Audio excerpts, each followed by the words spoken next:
네, 반갑습니다. 강승주의 급등 타이밍입니다. 우리 급등 타이밍은 대한민국 개인 투자자분들께서 증시 현 시점에서 반드시 아셔야 되는 정보들과 그 수혜주 종목들에 대해서 말씀드리고 있습니다. 오늘 또 영상 시청해 주셔서 대단히 감사드리도록 하겠고요. 영상 시청하시기 전에 영상 하단에 좋아요 버튼 눌러 주시는 거 잊지 마시고요. 구독 버튼도 눌러 주신다라고 하면은 대단히 감사드릴 수 있도록 하겠습니다.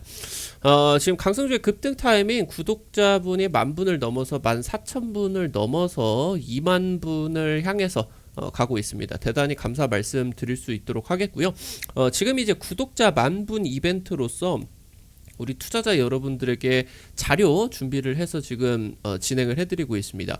향후 1,000조 원 이상으로 성장을 할 것으로 기대가 되는 향후 그러면서 전기차의 50% 이상의 비중이 바로 자율주행과 소프트웨어 쪽으로 들어가게 됩니다. 그래서 우리 투자자 여러분들이 지금까지는 2차전지라던가 이런 하드웨어 쪽으로만 집중을 하셨다라고 하면은 지금부터는 이제 이 소프트웨어 쪽으로 집중을 하셔야 될 때다 말씀을 드리면 될 것 같아요. 지금 자율주행 기술력부터 해가지고 투자자 여러분들이 주식 관점에서 보신다라고 했을 때 어떤 내용들을 지금 아셔야 되는지 지금 이제 관련된 내용부터 종목들, 수혜주 종목들, 대장주 종목들까지 총 정리를 해놓은 지금 이제 자료집이니까요. 받고 싶으시다 하시는 분들 같은 경우는 영상 처음부터 끝까지 시청해 주시면 될 것 같습니다.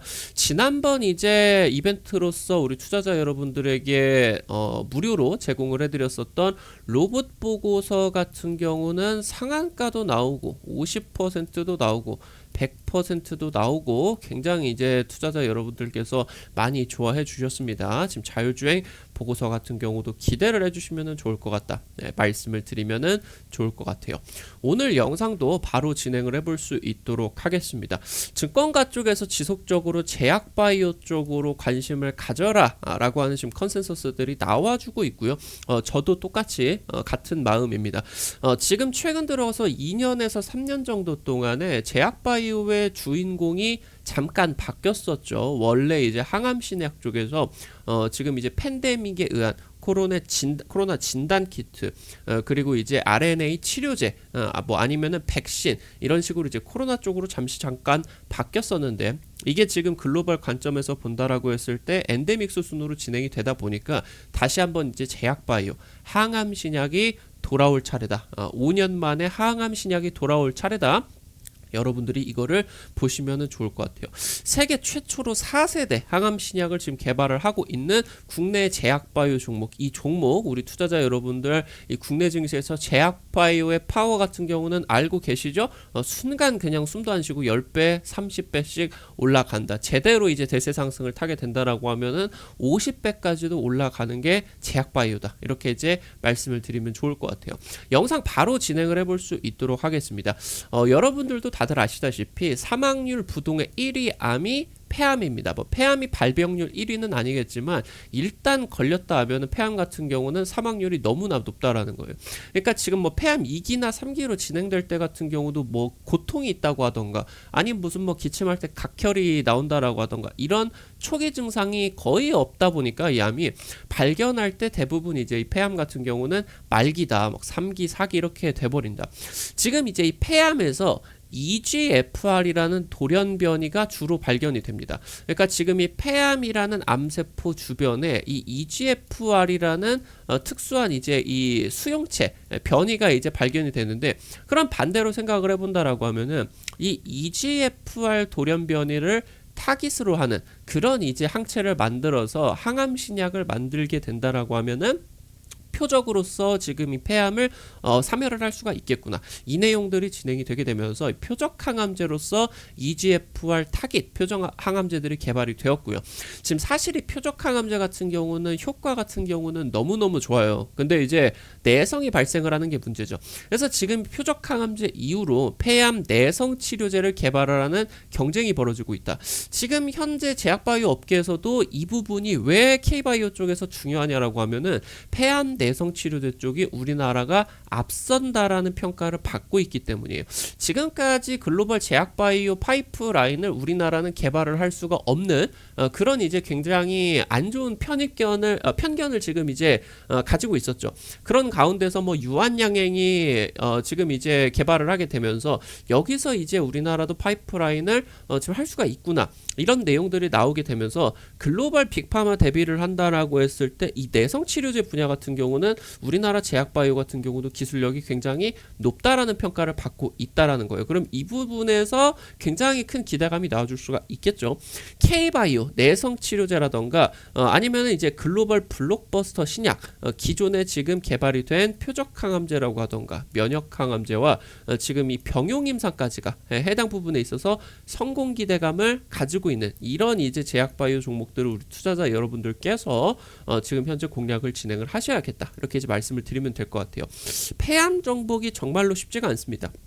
암 사망률 1위예요. 4기 폐암 생존기간 같은 경우는 1년이 마의 장벽이라고 불릴 정도로 4기 폐암 같은 경우는 1년을 넘기가 너무너무 힘들다라는 겁니다. 지금 초기 증상이 거의 없기 때문에 증상이 나타났을 때 같은 경우는 병과가 이미 상당히 진행된 경우들이 대부분입니다. 그래서 발견 시 대부분 폐암 같은 경우는 말기다. 그래서 지금 이제 이 폐 근처에 림프절이 있어요. 림프절을 거쳐가지고 이 폐암 같은 경우는 너무 심각한 암인 이유가 뭐냐라고 하면은 이 폐암이 림프절 근처에 있으면서 전신으로 전이가 돼버린다는 거예요. 그래서 지금 이제 폐암의 가장 좀 안 좋은 전이성 암이 되는 게 이게 뇌로 전이가 되는 뇌암이죠. 이 뇌암이 치료가 너무 어려운 이유가 뭐냐라고 하면은 뇌 아래쪽에 막이 있습니다. 일반 세포라던가 산소들이 투과가 굉장히 선별적으로 진행이 되는 막이 있어가지고 항암제를 투여를 한다라고 하면 이 막을 뚫고 뇌암을 치료를 하러 갈 수가 없다라는 부분이에요. 그래서 지금 이제 폐암 같은 경우 이 뇌암 전이가 굉장히 빈번하게 발생을 하기 때문에 폐암에서 이제 사망률을 높이는 주요 원인 중에 하나가 이 뇌암 전이까지 연결이 되기 때문이다. 이렇게 이제 보시면 좋을 것 같아요. 그러다 보니까 전신으로 전이가 되면은 수많은 이제 장기들의 암이 전이가 되다 보니까 한 가지의 무슨 표적 치료제라고 하던가 면역 항암 치료제로서 약효가 나와주기가 힘들다. 라는 거죠. 너무 다양한 그런 암들이 발생을 하기 때문에. 그래서 사망률이 너무나 높고 치유가 매우 어려운 암이다, 이렇게 이제 알려지고 있다고 보시면 될 것 같아요. 지금 이제 폐암 같은 경우는 이 세포 크기에 따라 가지고 소세포암, 그리고 소세포가 아니다, 아닐 비자 써가지고 비소세포암, 이렇게 이제 나눠지게 된다고 보시면 될 것 같은데 대개 80% 이상이 비소세포 폐암이에요. 근데 이 소세포암도 생각을 해야 되는 게 소세포암이 사망률이 굉장히 높습니다. 그래서 이렇게 보시면 될 것 같고요. 말씀을 드렸었던 것처럼 1기, 2기, 3A기, 3B기 그러면서 4기까지 들어가게 되는 이 부분들을 살펴본다라고 했을 때 변이가 너무 많습니다. 그러면서 이제 이게 전이가 되다 보니까 전이가 되어 있는 상황에서 각각의 이제 전이암들의 변이가 너무 많이 나오죠. 그리고 이제 이 암들이 너무 많이 발생을 하다 보니까 항암제에 대해서 약효가 안 되는 내성들이 많이 생긴다라는 거예요. 그래서 지금 이제 돌연변이 폐암에서 지금 현재 그러니까 폐암에서 돌연변이가 발병을 한다라고 했을 때 기존에 지금 면역 항암제와 표적 항암제 같은 경우는 2010년대 후반부부터 도입이 들어가고 있는 이제 막 꽃이 피어나고 있는 분야 아니겠습니까? 지금 이제 인간이 암을 정복하기 위해서 다가가고 있는데 이제 지금 이 항암 신약들 같은 경우는 초기 단계이기 때문에 돌연변이 폐암 쪽으로 작용이 잘 안 돼요. 그러다 보니까 이 돌연변이 폐암 같은 경우는 기존에 너무 약효가 좋은 면역 항암제나 표적 항암제를 쓰지를 못하고 세포 독성 항암제, 그러니까 정상 세포까지도 죽여버릴 수가 있는 너무 큰 그런 이제 위험을 가지고 있는 이 화학 항암제 외에는 마땅한 치료제가 없다라고 이렇게 이제 놓고 보시면 좋을 것 같습니다. 지금 이제 폐암 같은 경우는 워낙 강력한 그런 이제 내용으로서 진행이 되다 보니까 한 번이 관련된 신약으로서 글로벌 임상까지가 통과가 진행이 되고 매출까지가 발생이 되고 이런 내용들이 나오게 된다라고 하면은 그냥 이제 때려가지고 올라가 버린다라고 보시면 될 것 같아요. 오스코텍 같은 경우는 2014년 15년 이후부터 해가지고 유한양행 쪽과 그러니까 유한양행 쪽에 지금 이제 블록버스터 신약으로 보실 수가 있는 지금 이제 레이저 티닙이죠. 얘 지금 원래 그 출처가 오스코텍이다라고 이제 보시면 좋을 것 같아요. 그래서 오스코텍과 유한양행이 지금 이제 개발을 한 비소세포 치료, 비소세포 폐암 치료, 이거를 지금 유한양행 쪽하고 오스코텍이 공동으로 개발이 들어갔는데, 유한양행이 지금 이제 이 기술 좀 발전을 많이 시켜가지고 항암제를 잘 만들어서 이후에 이제 제약바이오 이쪽이 이제 글로벌 빅파마 얀센 쪽으로 1조 4천억이었나요? 기술 수출까지 이어지게 되면서 지금까지 최근 유한양행 쪽에게 지금 공동 개발이 진행이 되었었던 시점부터 해가지고 이때 타이밍이 이제 뭐 보이시다시피 한 2,000원 1,000원대 후반대 이때부터 해가지고 지금 이제 최근 들어서 한 7만원대까지 3000% 대세 상승을 했겠다. 오스코텍 보실 수가 있겠고요. 지금 폐암 관련돼 가지고 투자자 여러분들도 들어보셨을 수가 있는 제약바이오 기업이 바로 이제 HLB죠. 예전에는 이제 한글로 HLB 이렇게 이제 표현이 됐었는데 최근에 이제 영문으로 바뀌었습니다. HLB로. 지금 HLB 같은 경우도 자회사 쪽이 미국 자회사가 있습니다. 이쪽에 이제 리보세라닙 지금 이 항암신약 치료 물질 이거를 2014년에 자회사 쪽이 FDA 임상에 진입에 성공을 했어요.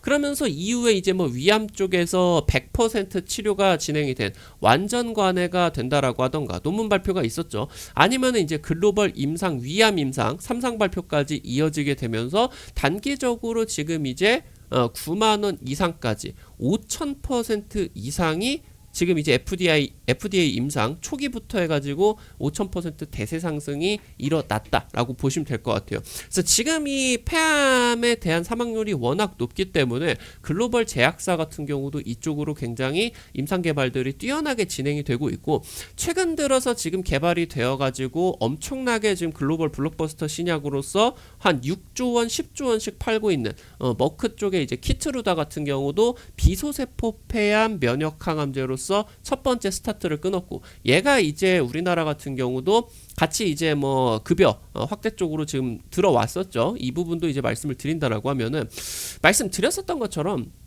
이 EGFR 변이가 폐암을 정복을 하는데 굉장히 중요한 내용으로서 자리를 잡고 있어요. 이 EGFR이라고 하는 게 표피 성장 인자 수용체다. 그래서 세포 성장에 관여를 한다. 말씀을 드리면은 쉽게 말씀을 드리면은 세포 주위에 이 EGFR이다라고 하는 게 돋아 있는 거예요.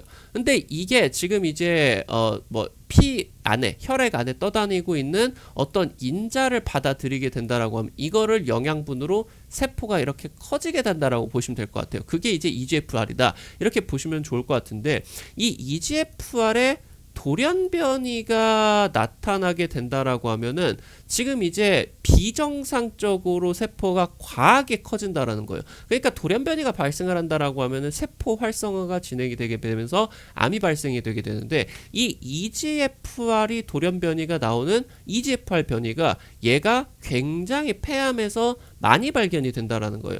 그러다 보니까 지금 글로벌 표적 치료제의 뭐 연구개발 방향 같은 경우는 폐암에서 이 돌연변이 EGFR이 많이 발견이 되다 보니까, 그러니까 지금 이제 비소세포 폐암의 30%에서 50%까지, 이거는 이제 뭐 황인종이냐 백인종이냐 흑인종이냐 이런 걸로 조금 달라져요. 우리나라 같은 경우는 이제 조금 변이가 많습니다. 그래서 비소세포 폐암의 30에서 50% 정도가 돌연변이가 발견이 된다라고 하면 좋을 것 같은데, 이게 중요한 게 뭐냐라고 하면은 돌연변이가 나온다라고 안 좋은 게 아니라 돌연변이가 발생을 한다라고 했을 때 타깃 표적 치료제로서 굉장히 효과가 좋게 나오기 때문에 오히려 비소세포 폐암 같은 경우는 이런 EGFR 돌연변이가 나온 경우가 치료 확률이 높다라는 거예요. 그래서 지금 말씀을 드렸었던 이 EGFR 돌연변이 확인이 굉장히 중요해지게 된다. 표적 항암제에 있어서 그렇게 이제 말씀을 드리면 될 것 같아요. 간단히 말씀을 드리면은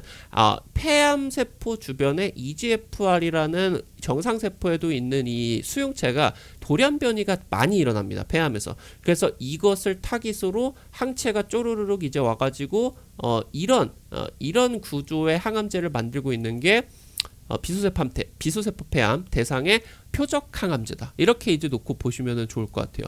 지금 이제 아스트라제네카 쪽의 타그리소, 얘가 이제 표적 항암제로서 폐암 적응증을 획득을 한 굉장히 중요한 그런 이제 이 표적 항암제다라고 보시면 좋을 것 같고, 말씀을 드렸었던 이 EGFR이 돌연변이가 벌어진다라고 했을 때 1차 치료제, 그러니까 가장 선제적으로 환자에게 투여가 되는 1차 치료제로서 FDA 승인을 받았다라고 하는 거겠죠, 타그리소가. 그래서 지금 작년만 놓고 본다라고 하면 이 타그리소가 글로벌 매출이 6조가 넘어갑니다. 아주 블록버스터 신약으로 놓고 보시면 좋을 것 같고, 작년 재작년 대비를 해서 매해 50%, 70%, 80%씩 매출이 급격하게 올라가고 있다고 보시면 될 것 같아요.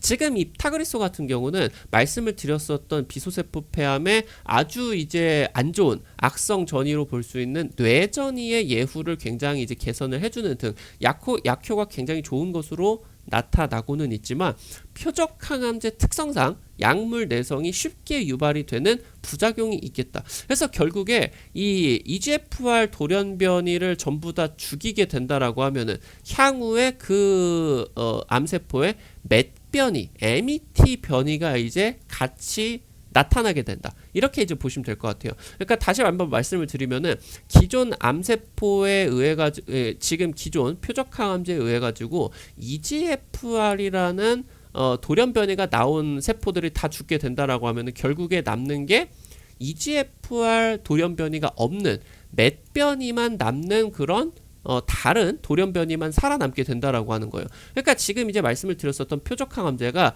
해당 두 번째 변이로 볼 수 있는 맷 변이를 타깃을 할 수가 없기 때문에 얘네들은 전부 다 살아남게 되고 결국에 내성이 생기게 되는 거다라고 이제 보시면 좋을 것 같아요.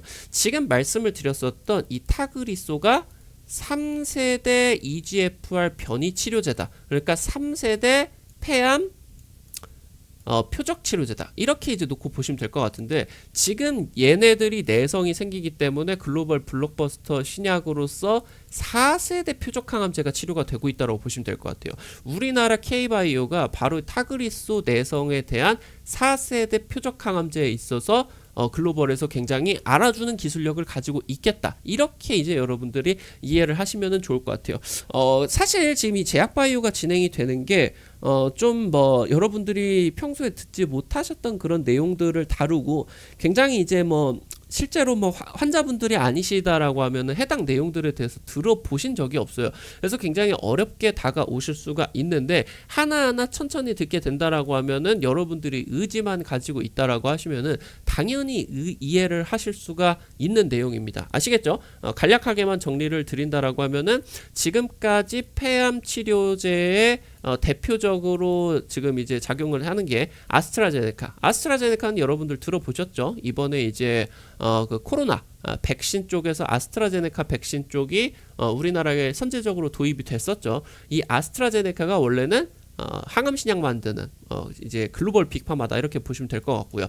아스트라제네카의 폐암 치료제가 1년에 6조씩 파는 엄청난 블록버스터인데, 얘만 놓고 본다라고 했을 때 얘가 내성이 생기다 보니까 지금 얘가 이제 3세대, 그래서 4세대 표적 항암제가 개발이 되고 있고요. 이게 이제 개발이 아직 안 됐고, 얘가 개발이 되게 된다라고 하면은 뭐 매출 10조, 20조 되는 블록버스터 신약으로서 자리 잡게 된다. 이렇게 이제 놓고 보시면 될 것 같아요. 그래서 지금 아직 이 4세대 항암제가 FDA 승인을 신청을 지금 진행이 안 되고 있기 때문에, 승인이 지금 안 되고 있기 때문에 말씀을 드렸었던 것처럼 이 EGFR 돌연변이 표적 항암제에 대해서 지금 이제 내성이 생긴 이 맷변이, 이 기존의 이 맷변이가 발생을 하게 된다라고 하면은, 지금 이제 말씀을 드렸었던 것들, 기존 화학항암제, 세포 독성항암제 외에는 마땅한 치료제가 현재 없다. 그래서 지금 폐암 쪽이 사망률이 굉장히 높겠다. 이렇게 이제 놓고 보시면 좋을 것 같아요.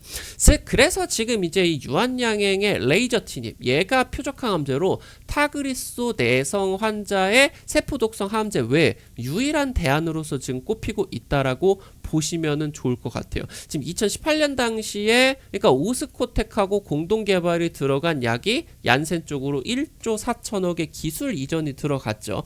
이번 달에 이제 세계 폐암마켓 쪽에서 지금 이제 나타나고 있는 이 레이저 티닙 단독 1차 치료제. 그러니까 지금까지는 이 레이저 티닙 쪽이 얀센 쪽에 다른 이제 이중항체 항암 신약 쪽하고 병용 투여로서 진행이 되게 됐었는데, 이번에 지금 이제 레이저 티닙 유한양행 쪽에서 단독 치료제, 그러니까 1차 치료제, 이 1차 치료제로 쓰여야 돈이 많이 되는 거거든요. 아까 말씀을 드렸었던 티그리스라고 하던가 아니면은 이제 키트루다라고 하던가, 얘네들이 다 이제 1차 치료제로서 맨 처음에 환자들에게 표준 치료제로서 쓰이기 때문에 막 10조씩 이렇게 매출이 나오는 거다, 이렇게 이제 보시면 될 것 같아요.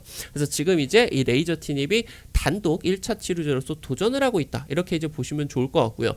기존에 지금 3세대 표적 항암제인 타그리소 데뷔를 한다라고 했을 때, 타그리소의 18.9개월보다 현재 레이저 티닙의 단독 치료제가 24.6개월로 5.7개월 더 긴 무진행 생존 기간에 확인이 됐다. 그래서 지금 현재 이 레이저 티닙 글로벌 임상 3상을 성공을 하게 된다라고 하면은 FDA까지 도전을 할 수가 있게 된다, 이렇게 이제 보시면 좋을 것 같아요.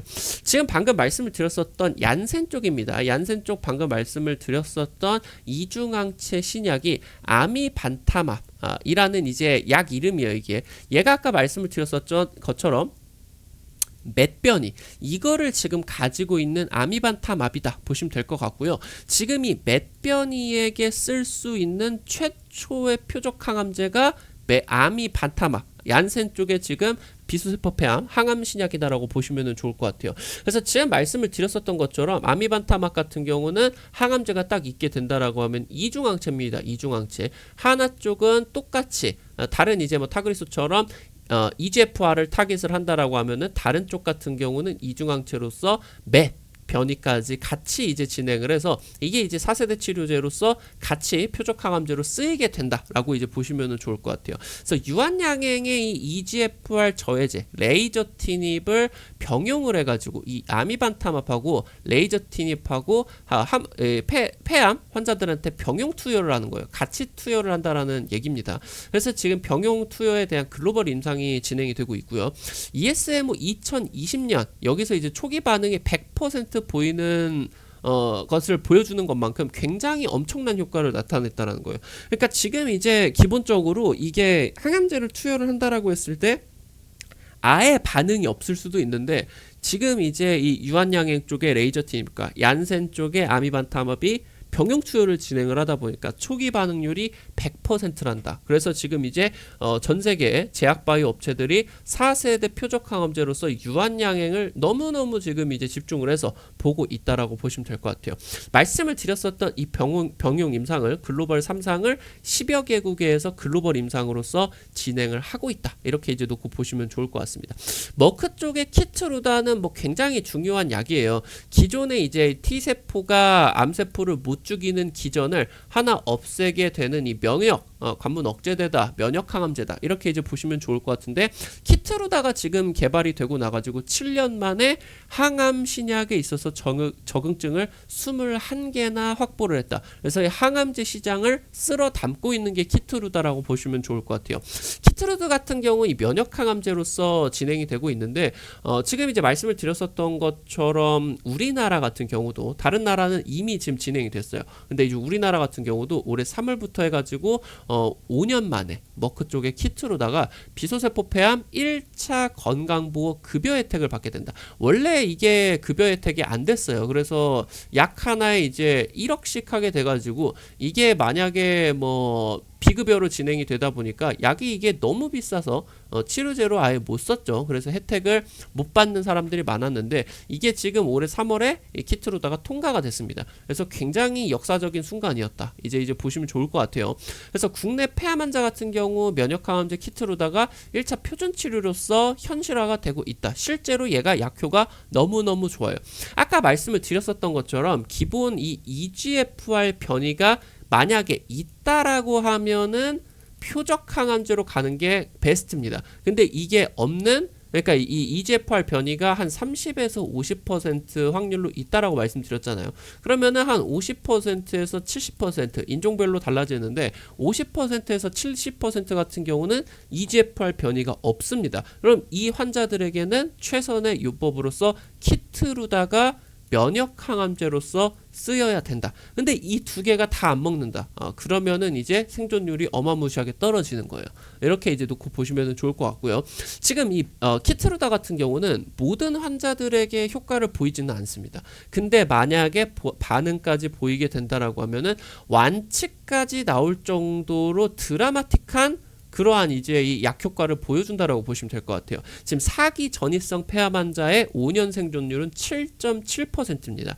지금 그러면서 사기 폐암 생존 기간 같은 경우는 이 1년을 넘지를 못했어요. 거의 뭐 마의 장벽이다. 이렇게 이제 보시면 좋을 것 같은데, 말씀을 드렸었던 이 키트루다가 처음으로 1년이라는 마의 장벽을 뚫어내게 되면서, 그리고 이제 키트루다 같은 경우 단독 투여 들어간다라고 했을 때 26개월 동안 이제 생존 기간들을 평균적으로 보여줬다.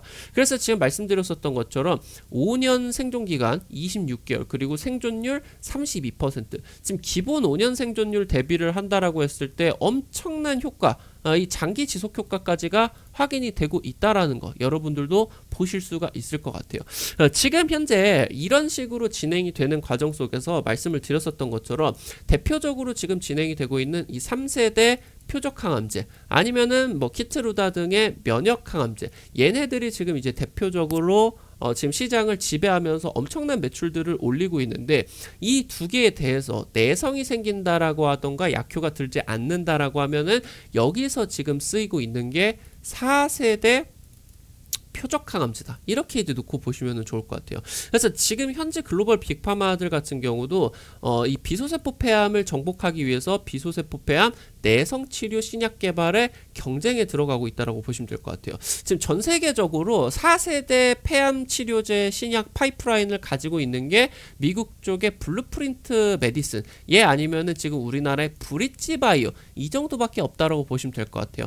해당 두 업체가 이제 4월 AACR 쪽에서 임상 중간 결과 발표 진행이 됐습니다. 그래서 이제 내성 치료 연구에 있어서는 우리나라가 글로벌 빅파마 대비를 한다라고 해도 뒤처지지 않는다, 앞서고 있다, 이런 지금 현재 평가들을 받고 있다라고 보시면 좋을 것 같아요.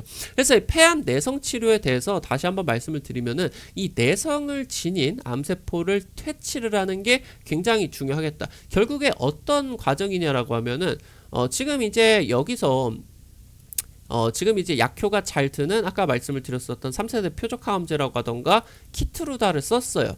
지금 이제 여기까지 이제 썼다라고 하면은 낫는 사람이 있겠고 안 낫는 사람, 병이 안 낫는 사람이 있겠죠. 이 사람에게 이제 4세대 투여를 하고, 그럼 또 낫는 사람이 있겠고 아직도 안 낫는 사람이 있겠죠. 그러면 여기서 이제 5세대, 그 다음에 6세대, 이런 식으로 쭉쭉쭉쭉 진행이 되게 되면은 환자들이 기하급수적으로 적용 대상이 되는 환자들이 감소가 되지 않을까. 그러니까 100% 완전 정복을 하지 않는다라고 하더라도 이런 식으로 지속적으로 적용 환자 수들을 늘려나가는 게 현재 지금 항암신약 개발 과정의 방향성이다라고 보시면 될 것 같아요. 그래서 지금 이제 현재 핵심적인 치료제 이후에 4세대 이 항암신약 쪽에서 진행이 되고 있다라고 보시면 될 것 같습니다. 그래서 지금 뭐 우리나라 뉴지레파마 같은 경우도 탈레트렉티닙, 얘가 지금 FDA 쪽 혁신치료제로 지정이 됐죠. 말씀드렸었던 것처럼 폐암 같은 경우는 발견되면 사망률이 너무 높은 그런 이제 암이기 때문에 굉장히 이제 이 약이 없어요, 약이. 그러다 보니까 FDA 쪽에서 혁신 치료제 쪽으로 많이 지정해 줍니다. 임상 빠르게 진행을 해가지고 약효를 지금 바라고 있는 그런 환자들을 지금 빠르게 이런 식으로 치료를 해달라고 혁신 치료제 쪽 지정이 굉장히 많이 나오는 그런 이제 암이다라고 보시면 될 것 같아요. 1차 치료제로 쓰이고 있었던 젤코리가 내성이 만약에 진행이 된다라고 하면은 이 탈레트레닉팁이 얘가 지금 이제 대신 들어가게 되는 이런 내성 치료로서 뉴지레파마 쪽이 국내 임상 이상 진행이 되고 있고요. 그러면서 FDA 혁신 치료제 지정이 되게 되면서 신속 임상 절차를 밟고 있다. 이렇게 이제 보시면 될 것 같아요. 암젠, 글로벌 빅파마 암젠 같은 경우도 세계 폐암마켓 쪽에서 EGFR 변이 외에 다른 새로운 폐암 쪽에서 또 이제 한 20%에서 30%는 클래스 타겟, 그러니까 클래스 변이가 나온다. 그래서 이제 뭐 암젠 같은 경우는 EGFR 변이 외에 계속적으로 말씀을 드렸었던 것처럼 적응증을 늘려나가야 되니까 비소세포 폐암 내에서도 키트루다 안 드는 사람, 그러면서 이제 타그리스 안 드는 사람, 그러면서 이제 개발되고 있는 4세대 치료제 안 드는 사람, EGFR 변이가 안 드는 사람, 이제 K 클래스 이 타겟으로서 진행을 하게 된다고 보시면 될 것 같고, 이 표적 치료제 루마크리스 임상 결과 세계 폐암 마켓 쪽에서 공개가 된다, 이제 보시면 좋을 것 같고요. 그러면서 여기서 이제 뭐 FDA 여기까지 승인이 진행이 되고 있다. 기존의 블록버스터 신약 쪽하고 병용요법이 굉장히 이제 중요하게 진행이 된다라고 보시면 될 것 같고요. 그러면서 이제 이 핵심적인 신약들이 폐암 쪽에서 만약에 좀 신약이 개발이 된다라고 하면은 지속적으로 폐암 말고 다른 이제 암종으로 적응증을 확보를 하는 이런 이제 기술 방향성을 가지고 있다. 이렇게 이제 놓고 보시면은 좋을 것 같아요. 그래서 지금 현재 우리 투자자 여러분들에게 폐암 관련된 내용들 너무나 심각하게 진행이 되고 있는 과정 속에서 지금 이제 이 핵심적인 면역항암제와 표적항암제가 개발이 진행이 되고, 얘네들이 약효가 너무 좋은데 이 약효가 들지 않는 사람들을 치료하기 위한 4세대 지금 이제 치료제가 개발이 되고 있다. 그래서 이쪽에서 우리나라 쪽이 상당히 앞서고 있다. 이렇게 이제 놓고 보시면은 좋을 것 같습니다. 종목들을 한번 살펴볼 수 있도록 할게요. 브릿지바이오입니다. 첫 번째로 전임상 쪽에서 완전 관해가 발생이 됐다. 제가 제약바이오 영상 찍어 드린다라고 했을 때 이 완전 관해라는 말은 너무너무 중요하다라고 말씀을 드렸죠. 3000% 올라갔었던 박셀바이오가 이 완전 관해 단어로서 올라갔다 보시면 될 것 같아요. 박셀바이오 같은 경우도 전임상 쪽에서 완전 관해 발생을 하고 나가지고 발견이 되고 나서 지금 이제 상장되고, 그 이후에 일상 진행이 되는 과정에서 완전 관해가 그냥 첫 투약부터 발생이 됐다. 완전 관해가 엄청나게 확대가 된다. 그런 내용들이 나오게 되면서 박셀바이오 쪽이 3000%가 올라갔다. 이렇게 이제 보시면 좋을 정도로 완전 관해 같은 경우는 중요한 단어입니다. 중요한 단어. 항암신약 쪽에서 지금 세계 폐암학회에서 4세대 폐암 치료제 쪽으로 일상에 대한 중간 결과 발표를 했고요.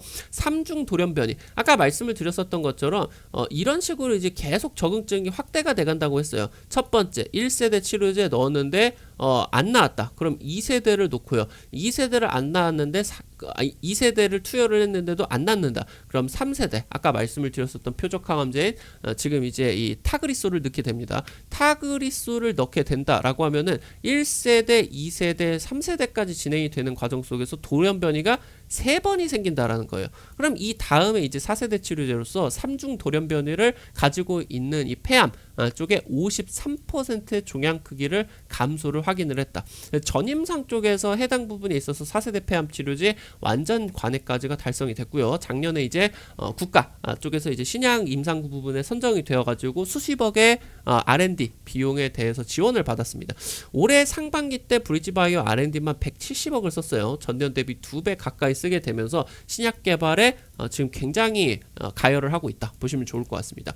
보로노이 같은 경우는 뭐 작년에 이제 브릿지바이오가 탔다라고 하면은 올해 이제 국가 신약 개발 사업 쪽에서는 보로노이가 선정이 됐습니다. 2년간 12억 지원을 받고요. 지금 타그리소 내성에 대한 4세대, 그러니까 3세대 치료제 내성에 대한 4세대 표적 치료제를 개발하고 있으면서 말씀을 드렸었던 폐암에서 굉장히 문제가 크게 되는 뇌전이 폐암을 공략하고 있다 보시면 좋을 것 같아요. 그래서 지금 이제 오는 10월 미국 암학회 쪽에서 전임상 데이터를 공개를 예정으로 되어 있고요. 이후에 이제 미국 FDA 임상 가속 승인 신청 계획까지 가지고 있겠다 보시면 좋을 것 같아요. 일전에 지금 보로노이 같은 경우는 한번 말씀을 드렸는데, 말씀드리고 나가지고 곧바로 이제 종목들이 움직임이 굉장히 강하게 나와줬죠. 최근에 증시가 조정이 살짝 나와주게 되면서 다시 한번 또 기회를 잡으실 수가 있겠다 보시면 좋을 것 같아요. 세 번째 ABO입니다. 아까 말씀을 드렸었던 이 맷변이 타깃, 그러니까 말씀을 드렸었던 EGFR 변이가 만약에 이제 내성이 생긴다라고 하면 이게 이제 맷변이로서 나오게 되는데 이 맷변이를 타깃을 하는 4세대 치료제로서 지금 AB온이 진행이 된다. 다음 달에 이제 뭐 글로벌 3대 암학회로 볼 수 있는 유럽 암학회, 유럽 종양학회 ESMO 참가를 AB온 쪽에서 진행을 합니다. Cmet 타겟, 맷변이 타겟으로 하는 비소세포 폐암 신약 미국 임상 2상에 지금 이미 돌입을 했어요. 최근에 폐암 연구 권위자를 사회이사로 선임을 했고요. 기존의 3세대 표적 치료제 병용 투여 효과를 확인을 했습니다. 이게 병용 투여 효과가 확인이 됐다라고 하면은 다른 업체들과 협력까지가 기대가 된다라고 이제 놓고 보시면은 좋을 것 같아요. 마지막으로 클리노믹스입니다. 최근에 2020년 상장이 된 특례 상장이 된 그 진단키트 기업들이 암 관련된 내용으로서 많이 움직임이 나와주고 있어요. 암 진단키트 쪽으로, 암 진단 쪽으로 뉴스가 굉장히 많이 나와주고 있는데. 뭐 대표적으로 퀀타메트릭스라고 하던가 셀레믹스 이런 종목들이 있겠죠. 클리노믹스도 마찬가지인데 얘 같은 경우는 아예 이제 직접적인 재료가 있습니다. 4세대 표적항암 치료제 개발사인 제약바이오 스타트업 쪽인 온코비스 쪽하고 전략적 투자를 진행을 하고 있다. 그래서 지금 암 진단 전문 기업인데 얘가 이제 미국 자회사 쪽 코로나 진단 서비스를 진행을 해가지고 작년에 이제 매출이 5배 이상으로 상승을 했어요. 올해 상반기 같은 경우는 다시 이제 적자로 전환이 될 것 같은데 진단키트가 잘 이제 안 팔리다 보니까 지금 현재 이제 온코빅스 쪽과 4세대 비소세포 폐암 치료제 쪽으로 개발을 협력을 하고 있다. 그러니까 지금 이제 클리노믹스 쪽에서 암 진단을 한다라고 하면 어떤 특정한 항원을 타깃으로 하는 항체를 기반으로서 유전자 검진을 진행을 할 거 아닙니까? 이거를 지금 클리노믹스 쪽에서 개발을 해줘가지고 이런 게 있단다. 온코믹스 쪽으로 던지면 이 온코믹스 쪽이 이걸 토대로 연구 개발을 하겠다. 이렇게 이제 보시면 될 것 같아요. 바이오마커 발굴에 효과적이고요. 유전자 진단법. 이번에 이제 진단키트 쪽에서 mRNA 쪽 뭐 백신이 나온다라고 하던가 유전자 증폭 검사라고 하던가 이 유전자 임상이 굉장히 많이 발달을 했습니다. 그래서 지금 이 유전자 진단법 통해서 조기에 암을 진단을 한다라고 하던가 해당 바이오마커를 통한 항암 신약 개발 협력까지를 클리노믹스 쪽에서 진행을 하겠다. 이렇게 이제 놓고 보시면 좋을 것 같아요. 중요한 내용들 말씀을 드리면서 폐암 쪽 굉장히 중요합니다. 이런 내용들까지 우리 투자자 여러분들에게 정리를 드렸다 말씀을 드리면 좋을 것 같아요. 초반에 말씀을 드렸었던 1000조 원 규모 기대가 되는 자율주행 보고서 어디서 받으시는지 말씀을 드릴 수 있도록 하겠습니다. 우리 투자자 여러분들의 스마트폰 안에 지금 이제 플레이스토어가 있습니다. 구글 플레이라고 플레이스토어가 있는데 여기 은행 어플 받는다라고 하던가 카카오톡 다운로드 받는 곳입니다. 여기 들어가셔서 한글로 급등 타이밍 치시게 된다라고 하면은 해당 어플리케이션이 나와요. 여기 이제 뭐 다운로드 받으시는 거 설치하시는 것도 100% 무료고요. 안쪽에서 정보들 이용하시는 거, 뭐 추천주나 우리 투자자 여러분들에게 올려드리는 뭐 이벤트 자료들이라고 하던가 이런 것들 이제 전부 다 100% 무료로 진행이 되니까 안심하고 다운로드 받으시면 좋을 것 같고요. 안쪽에 들어오시게 된다라고 하면 여기 세 번째 테마 차트 분석 이거를 이제 누르시게 된다라고 하면은 여기 위쪽에 구독자 10,000명 돌파로서 자율주행 보고서 이렇게 있습니다. 이거 이제 클릭을 하시게 된다라고 하면은 아래쪽에 여기 이제 누르시게 되면은 말씀을 드렸었던 자료지 무료로 다운을 받으실 수가 있겠다 말씀을 드리면 좋을 것 같아요. 지금 현재 이 10,000분 돌파 이벤트 뿐만이 아니라 매일매일 이제 급등 추천주 종목들 또 올려드리고 있고요. 우리 투자자 여러분들에게 장전에 꼭 읽어보셔야 되는 자료들까지도 준비를 해드리고 있습니다. 들어오셔서 꼭 도움을 받아보시면 좋을 것 같아요. 무료로 지금 계속 자료를 여기 어플리케이션 쪽에서 직접적으로 나눠드리고 있으니까 꼭 도움을 받으시면 좋을 것 같습니다. 오늘 또 영상 시청해 주셔서 대단히 감사드리겠고요. 나가시기 전에 잊지 마시고 돈 드는 거 아니니까 좋아요 버튼 한번 눌러주시면 대단히 감사드리겠고요. 오늘 뭐 영상 처음 봤는데 도움이 많이 된단다. 다음에 또 보고 싶다 라고 하시는 분들은 구독 버튼까지 눌러주시게 된다라고 하면은 감사드립니다. 지금 이제 오늘까지 영상 시청을 해주셔서 또 감사드리고요. 강승주의 급등 타이밍 오늘 영상 마무리 드릴 수 있도록 하겠습니다. 영상 시청해주셔서 감사드리겠습니다. 감사합니다.